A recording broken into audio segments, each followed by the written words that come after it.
Hola a todos, el día de hoy voy a hacer la presentación del tema de ondas internas en el caso de un fluido. Mi nombre es Eric Francisco Gudiño Pérez.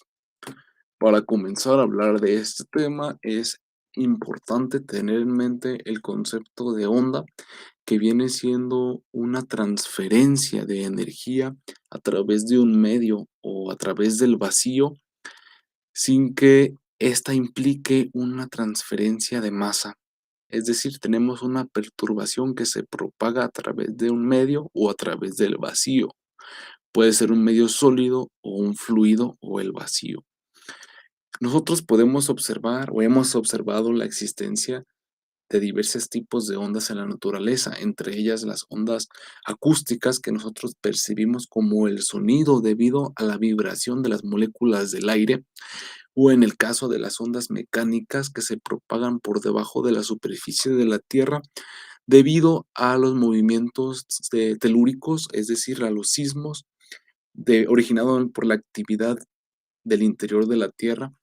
También tenemos ondas superficiales, como las que podemos observar en la superficie de un lago o las olas que se rompen en el océano.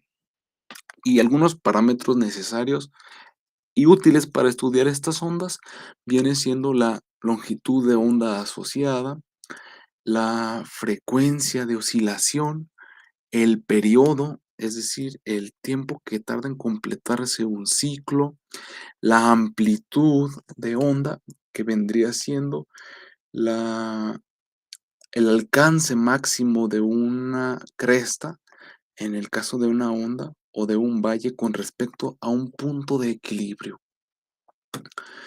El fenómeno de las ondas internas es el fenómeno que aquí en esta presentación vamos a hacer énfasis en el caso de un fluido, en particular en el agua o un fluido con alta semejanza al agua. Son ondas que se generan por debajo de la superficie de dicho fluido. Y una condición para que surjan estas ondas es que nuestro fluido debe de ser un fluido estratificado, es decir, que haya una distribución continua del de cambio en la densidad con respecto a una línea vertical. 2 puntos diferentes a diferentes, posiciones verticales se les va a asociar un valor de densidad diferente. A mayor profundidad tenemos mayor densidad y a mayor altitud tenemos menor densidad, que es el caso del océano, por ejemplo, o del aire. Nosotros vamos a considerar el principio de Arquímedes que conocemos, que siempre que sumerjamos un volumen de control sobre debajo de la superficie de un fluido con densidad conocida, va a aparecer una fuerza de restitución que tiene un origen gravitacional, que es exactamente igual en magnitud al peso del fluido desplazado. Considerando esta idea en la segunda ley de Newton, podemos escribir, como lo podemos ver aquí en la ecuación uno, el producto de la masa multiplicado por la aceleración de un volumen de control desplazado desde su punto de equilibrio.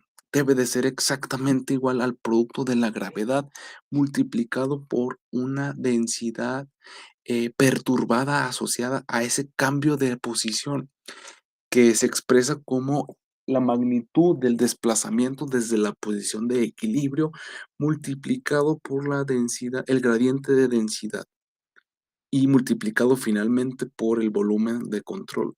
Nosotros podemos hacer una simplificación general considerando la masa como el producto de la densidad por este volumen de control. Y haciendo una simplificación, como podemos ver aquí, llegamos a la ecuación 3, la cual caracteriza la naturaleza de un movimiento oscilatorio. Nosotros a este movimiento oscilatorio le vamos a asociar una frecuencia n, la cual podemos ver aquí, y la cual puede generalizarse aún más a una oscilación sobre una línea, ya sea que pueda estar inclinada con respecto a una vertical con un ángulo de inclinación teta. Y esta es la naturaleza del fenómeno de las ondas internas. Son ondas que se distribuyen por debajo de la superficie debido a la inestabilidad de masas de ese fluido o volúmenes de control que tratan de regresar a su posición de equilibrio debido a ciertas perturbaciones que se generan en las proximidades. Y, ¿pero qué generan estas ondas internas? El origen de estas ondas internas viene siendo, la interacción que existe, ya sea de las corrientes marinas o la marea en el fondo del mar, con la topografía que existe. Como el viento, nosotros podemos observar en la superficie que interactúa con las montañas. De la misma manera, en el caso del océano, estas mareas y estas corrientes interactúan con los valles y las montañas que hay en el fondo del mar, generándose una acumulación de energía, como podemos ver en esta animación, llegando a un punto en el cual se libera toda esa energía como una perturbación, precisamente de una onda, que se va a expandir o propagar a través de este medio mayormente denso por debajo de la superficie. Es importante mencionar que sobre la superficie es débilmente detectable este tipo de ondas y, como había mencionado antes, una condición para su formación viene siendo el gradiente de densidad presente. Debido a que tenemos una distribución continua en el cambio de la densidad, vamos a tener siempre asociadas grandes amplitudes y longitudes de onda relativamente grandes. En el caso de las amplitudes, estas ondas pueden llegar desde 50 metros hasta 200 metros de amplitud y pueden propagarse con una velocidad de 7 kilómetros por hora. Aquí podemos ver arriba una imagen de unas ondas que se generaron en el caso del cielo debido a la condensación del vapor del aire que llega a la superficie a diferentes niveles con diferentes temperaturas. En la imagen que tenemos en la esquina inferior derecha tenemos el estrecho de Gibraltar, una imagen satelital en la cual se puede observar, una perturbación que logró ser detectada desde la superficie.